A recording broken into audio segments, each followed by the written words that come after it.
মাননীয় অধ্যক্ষ মহোদয়, আজকে আমাদের যে প্রাইভেট মেম্বার্স রেজলিউশন যিনি এনেছেন আমাদের অনারেবল গভর্নমেন্ট চিফ হুইপ, ওনাকে অসংখ্য ধন্যবাদ জানাই। কারণ এই যে বিষয়টা, this may not be felt by everyone, কিন্তু সারা বিশ্বের মধ্যে আমাদের রাজ্যে তো বটেই, সারা বিশ্বের মধ্যে কিন্তু এদেরকে নিয়ে সবাই চিন্তা ভাবনা শুরু করেছে। রাজ্যের প্রাকৃতিক ভারসাম্য রক্ষায় আরো অধিক সংখ্যক বনায়ন ও জলভূমি সৃষ্টির জন্য রাজ্য সরকারের সংশ্লিষ্ট দপ্তরগুলোর সহায়তায় বিজ্ঞান প্রযুক্তি পরিবেশ দপ্তর সর্বাত্মক উদ্যোগ গ্রহণ করবে। এটা হচ্ছে আপনার প্রাইভেট মেম্বার্স রেজলিউশন।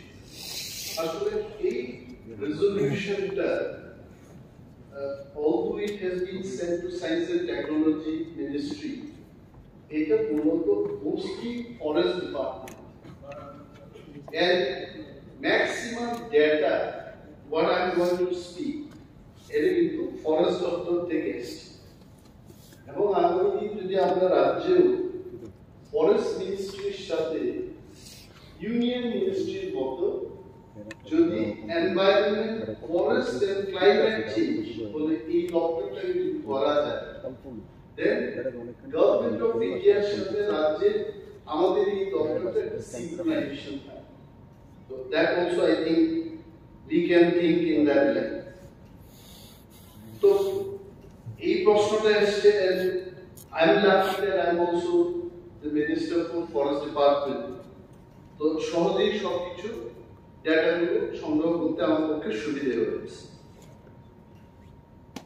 যেটা আমরা করছি দি ডেটা ইনফরমেশন যেগুলো আমি এনেছি, এখান থেকে যা দেখলাম যে forest survey of India FSI কি বলেছে আমাদের রাজ্য সম্পর্কে, যার রিপোর্ট বেরিয়েছে India state of forest report ISFR 2021, সেই রিপোর্টে বলেছে আমাদের রাজ্যে 73.64% জিওগ্রাফিক্যাল এরিয়া এখন কিন্তু গ্রিনারির মধ্যে আছে। আমাদের জন্য একটা সুখবর, এটা ভালো। It is not owned by the forest department, মানে প্রাইভেট ল্যান্ডে যদি কেউ গ্রিনারি অংশ থাকে, বলেছে ৭৭২২ স্কয়ার কিলোমিটার আমাদের এই রাজ্যে এগুলো ফরেস্ট কাভার আছে। Very good. যেখানে সারা দেশের এভারেজটা হচ্ছে 21.71%। তাহলে আমরা অনেক ভালো জায়গায় আছি। তারপরেও এই যে বন্যাটা গেল, I think this is alarming. তো এই বিষয়গুলো আরো কি করে বনায়ন করা যায়, তার জন্য দপ্তর ফরেস্ট ডিপার্টমেন্ট যে যে বিষয়গুলো হাতে নিয়েছে বা করেছে, তার মধ্যে দেখেছি forest department has already carried out 2,505 kilometers of linear plantation from 2018-19 to 2023-24. Linear plantation মানে কি? ম্যাক্সিমাম এটা হচ্ছে সড়কের মানে দুই দিকে যেগুলো হয় লিনিয়ার লাইন লাইন ধরে যেগুলো করা হয়, অলরেডি এই ইয়েতে 46, তার বাইরেও যেখানে আমরা 2,000-2,500 কিলোমিটার লিনিয়ার প্ল্যান্টেশন করেছে, তার বাইরেও 46,251 হেক্টর ফরেস্ট ল্যান্ডে ব্যাপকভাবে বনায়নের জন্য উদ্যোগ গ্রহণ করেছে এবং কাজ করেছে। কি কি লাগিয়েছে সেখানে? ব্যাম্বু, পাইনাপেল, গন্ধকি, লেমন এবং কিছু কিছু জায়গায় আগার প্ল্যান্টেশন শুরু হয়েছে। আমি নিজে জিজ্ঞেস করেছি যে এই ব্যাম্বু লাগিয়ে কি বনায়ন করা যায়। Frankly, I asked some of my officers যে বিশাল গাছ লাগালে এটা মাটিকে ধরে রাখবে, এটা আমার ধারণা ছিল। বলেছে sir, your concept is wrong. বাঁশ যতটুকু মাটি ধরে রাখতে পারে একটা গাছ এটা পারে। আমার তো একটু আত্মসম্মানে লেগেছে। কি জিজ্ঞেস করলাম আর কি উত্তর পেলাম। আমি আবার জিজ্ঞেস করলাম, প্রশ্ন number 2, does it give more oxygen than a tree? বলছে হ্যাঁ, একটা গাছ যা অক্সিজেন দেয় তার চাইতে বেশি কিন্তু একটা বাঁশ বেশি অক্সিজেন দিয়ে থাকে। আমি বললাম এখানেও আর ফেল হয়ে গেল। তাহলে এই কারণে ত্রিপুরাতে কিন্তু এই 46,000 হেক্টর যেখানে ফরেস্ট ল্যান্ডের মধ্যে অ্যাফরেস্টেশন চেষ্টা হয়েছে, ব্যাম্বু চাষটাও প্রাধান্য পেয়েছে। নাও আমি বললাম আমাদের আর কি স্কোপ আছে, because now I'm the forest minister, I have to do something. বলছে এই ইয়েতেই আমার মন্ত্রিত্ব গ্রহণের পরে আমি দেখেছি যে আমাদের রাজ্যে 3 ধরনের ফরেস্ট্রি আছে। একটা হচ্ছে ওপেন ফরেস্ট, যেখানে তেমন কিছু নেই, আছে কিছু গাছ টাছ আছে। আরেকটা হচ্ছে মডারেটলি ডেন্স ফরেস্ট, এটা ডেন্স কিন্তু মডারেটলি সাংঘাতিক ভাবে। আর একটা ক্যাটাগরি হলো হাইলি ডেন্স। তো হাইলি ডেন্স কে তো আর গাছ টাছ লাগিয়ে লাভ নেই, সেটা লাগাবেন কোথায়? তো there are scopes only in 2 places, একটা হচ্ছে ওপেন আর একটার মধ্যে moderately dense forest. Moderately dense forest area আমি যখন জিজ্ঞেস করলাম 5,212 স্কয়ার কিলোমিটার এরিয়াতে এখনো লাগানো যায়, আমি বলছি এখানে লাগানো যায়। আর একটা ক্যাটাগরি ওপেন ফরেস্ট, সেখানে 1,863 স্কয়ার কিলোমিটার এলাকায় সেখানে আরো বেশি করে গাছ লাগানো যায়। Now I have told my department that is the external aided project গুলো আসছে। মাননীয় বিরোধী দলনেতা উনি দীর্ঘদিন ফরেস্ট মিনিস্টার ছিলেন, ওনার আইডিয়া আছে, he knows about this subject. স্ক্যাটফোন প্রজেক্ট, ক্রাফটল্যাব যে প্রজেক্ট, ইন্দো জার্মানের যে ক্রাফটল্যাব প্রজেক্টটা হচ্ছে, এখানে আমি বললাম যে we have to take the advantage of these 2 external aided projects. গাছ লাগালেই হবে না, এখানে জলকেও তো ধরে রাখতে হবে।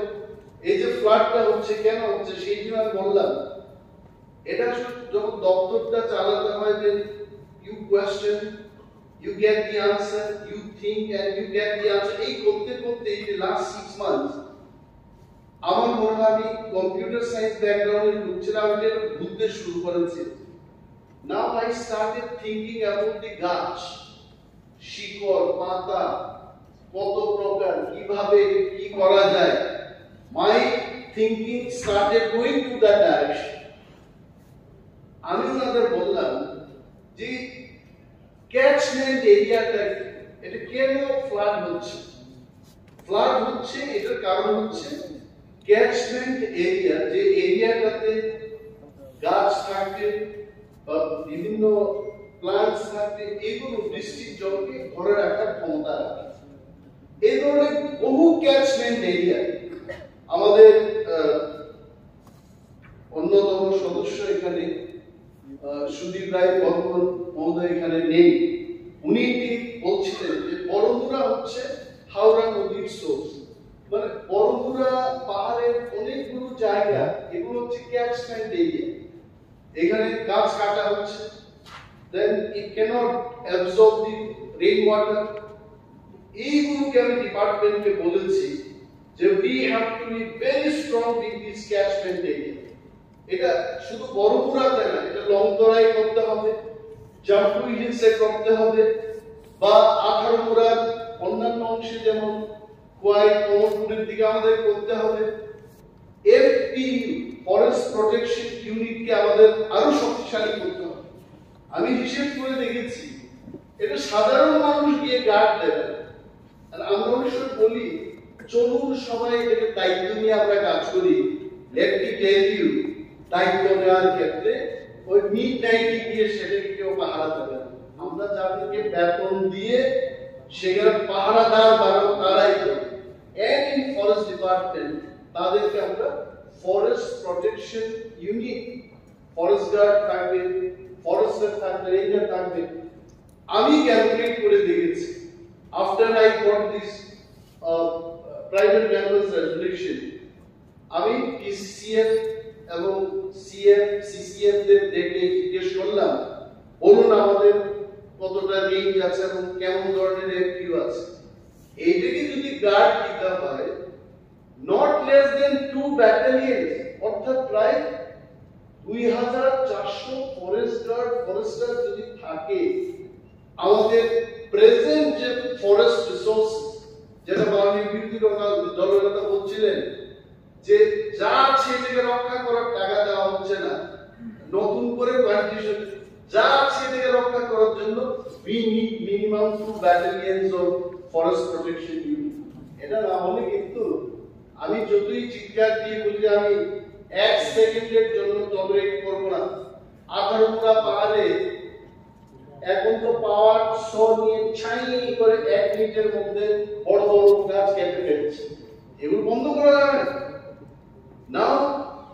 আমি তবু ডিপার্টমেন্টকে বলেছি এই যে জল ধরে রাখার জন্য অলরেডি আমার আশা রাখি 1700 চেক ড্যাম তৈরি হয়ে গেছে, 1700, এবং এই বন্যায় almost 500 check dams flush out, নেই কিছু, ফিনিশ। আমাদের পরিকল্পনা ছিল ওয়ার্ল্ড ব্যাংক এলিমেন্ট প্রজেক্ট দিয়ে আমরা মিনিমাম ত্রিপুরা রাজ্যে আরো 1200 চেক ড্যাম তৈরি করব। মাননীয় মন্ত্রী শ্রী সুশান্ত চৌধুরী মহোদয় আমাকে বলছিলেন এখন যে দাদা কেন্দ্রের চেক ড্যাম দিতে হবে। I was so happy. I told him that brother, in the winter season I will be happy to give check dam in your constituency everywhere, so that এই check dam গুলি করলে পর জলকে আমরা ধরে রাখবো এবং সিক্ত জমি ওয়েটল্যান্ড এটা তৈরি হবে, তাতে জলের কোয়ালিটিটাও বাড়বে। আদারওয়াইজ পানীয় জলের ক্ষেত্রে আমরা দেখবো যে ওয়েটল্যান্ড না হলে পর কিন্তু জলের কোয়ালিটিটা নষ্ট হয়ে যাবে। So I would request all honourable members, সবটাই তো পারবো না, যা বাজেট আছে বাজেটের মধ্যে থেকে কোন এরিয়াতে আমাদের চেক ড্যাম তৈরি করতে হবে, please feel free, because it should be a revolution. It should not be only government initiative, but let us take it as a revolution. যে ত্রিপুরাতে আমরা পরিবেশকে রক্ষা করার জন্য আমরা চেক ড্যাম তৈরি করব, আরো বনায়ন করব। এটা আমার স্লোগান নয়, এটা আমাদের সবার স্লোগান হওয়া উচিত। মাননীয় সদস্য শ্রী সুদীপ রায় বর্মন মহোদয় সেদিন বলেছেন, it is eye opening, he is not there, I don't know why he has left। উনি এখানে বসে থাকলে ক্যামেরাটা ওনার দিকে যেত, কিন্তু উনি নেই। He was telling যে আমাদের আগরতলায় কোনো ইন্ডাস্ট্রি নেই, আমাদের এখানে কিছু নেই, তারপরেও কেন পলিউটেড হচ্ছে আগরতলা? Very good question. আসলে আগরতলায় পলিউশনটা হচ্ছে হোয়াইট পার্টিকুলেট ম্যাটার। আমি খবর নিয়েছি পার্টিকুলেট ম্যাটারটা কি, এটা ডাস্ট, বালু, ফ্লাইং অ্যাশ, এগুলো আগরতলায় ব্যাপক হারে বৃদ্ধি পেয়েছে। কারণটা কি? Construction and demolition.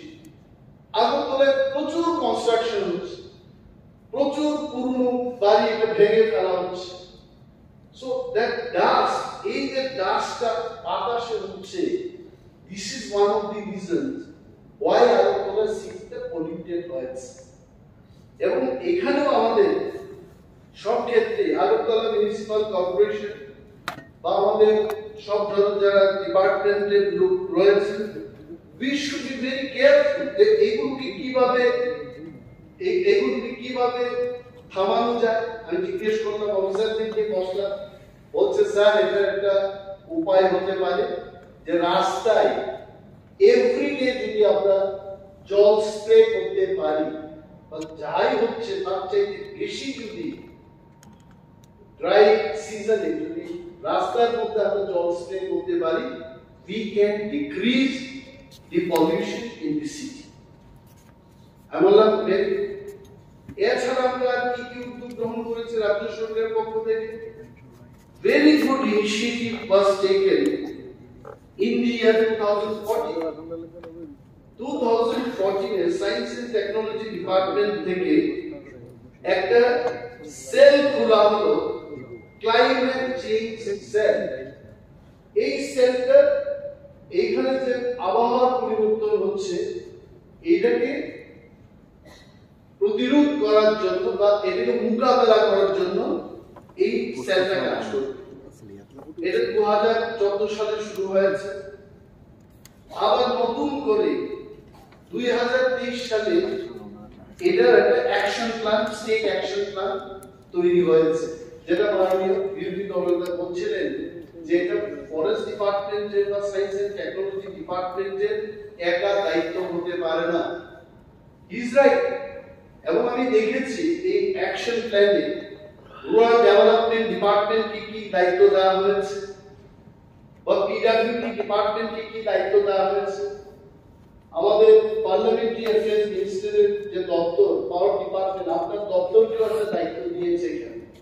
দেখুন পিডব্লিউডি এন্ড আরএনবি এই দপ্তরকে ওই যে state action plan climate change 2.0 এই অ্যাকশন প্ল্যানে তাদেরকে একটা দায়িত্ব দিয়েছে, implementation of rainwater harvesting, groundwater recharge and implanting rooftop solar panel. এটা দিয়েছে। To all the departments they have distributed the work যে ক্লাইমেট চেঞ্জটাকে আমরা কিভাবে মোকাবেলা করতে পারি, পরিবেশটাকে কিভাবে সুস্থ এবং মানে এখানে আমরা যেন বাঁচতে পারি সেভাবে রাখার ব্যবস্থা কি করা যায়। আরো একটা উদাহরণ দেখো, এখানে ফিশারিতে একটা দায়িত্ব দিয়েছে, drenching of fish seed in natural and open water bodies 1000 hectare per year fishery দপ্তর এই কাজটা নেবে। ভারতবর্ষের প্রধানমন্ত্রীর একটা যোজনা আছে এখানে, প্রধানমন্ত্রী মৎস্য সম্পদ যোজনা। এই যোজনায় 1000 হেক্টর পার ইয়ার পরিবেশকে রক্ষা করে কিভাবে আমরা এগিয়ে যেতে পারি তার লক্ষ্যে এই কাজটা হাতে নেওয়া হয়েছে। So we are going like this.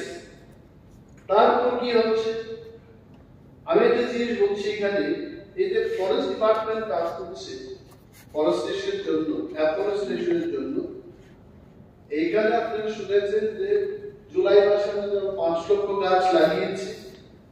এইরকম এই বছর আমরা আরো লাগাবো। আমাদের লক্ষ্য হচ্ছে 76 লাখ যে সিডলিং স্যাম্পলিং আমাদের হাতে আছে কমপ্লিট করা। এবং একটা সার্ভেতে দেখা গেছে যে আমাদের ফরেস্ট এরিয়াতে কার্বনের যে পরিমাণ, কার্বনের স্টকটা প্রায় 11.5 মিলিয়ন টন বেড়েছে 2017 সালের চেয়ে। I think this is a good news for us because prior to 2017 carbon stocks in the forest area was not that much. And পরীক্ষা নিরীক্ষা করে এটা ভারত সরকারের তথ্য, এটা আমার তথ্য না, তাতে বেরিয়ে এসছে 2024 সালে দাঁড়িয়ে আমরা ত্রিপুরাতে দেখতে পেয়েছি যে 11.5 মিলিয়ন টন কার্বন স্টক মানে ফরেস্ট এরিয়াতে এটা বৃদ্ধি পেয়েছে। তার অর্থটা কি? ফরেস্ট এরিয়াতে যখন কার্বন স্টকটা বাড়বে, কার্বন ডাই অক্সাইডের পরিমাণটা কমেছে, আমাদের এয়ারটা কিন্তু ফ্রেশ হতে শুরু করেছে। this is the impact of external aided project. জায়গা ইন্দো জার্মান দিয়ে যেগুলো আমরা করছি কাজ, এই কাজেরই এটা প্রতিফলন বলে আমি মনে করি। ক্যাম্পা আমাদের একটা স্কিম আছে, সেখান থেকে আমরা চেষ্টা করছি যে কিভাবে এগুলো করা যায়, এবং চেকডাউন তো আছে। অল দিস থিংস, এবং শহরে যারা বসবাস করছে, শহরের মানুষের জন্য আরবান ফরেস্ট্রি দিয়ে নগর বন এটা করা হয়েছে, উদয়পুরে করা হয়েছে, ধর্মনগরে করা হয়েছে, কুমারঘাটে করা হয়েছে, তেলিয়ামরায় হয়েছে।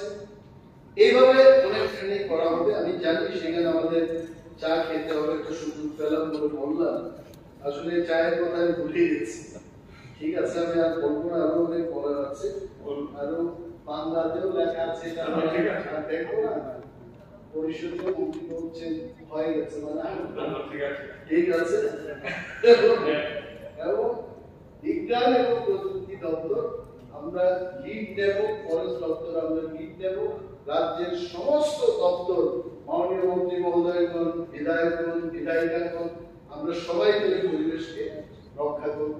এবং আমাদের গভর্নমেন্ট চিফ হুইপের যে বক্তব্য এবং প্রাইভেট মেম্বার্স রেজলিউশন, এটা সবাই সমর্থন করবে, এই আশা রেখে আমি আমার আলোচনা শেষ করছি। জয় হিন্দ।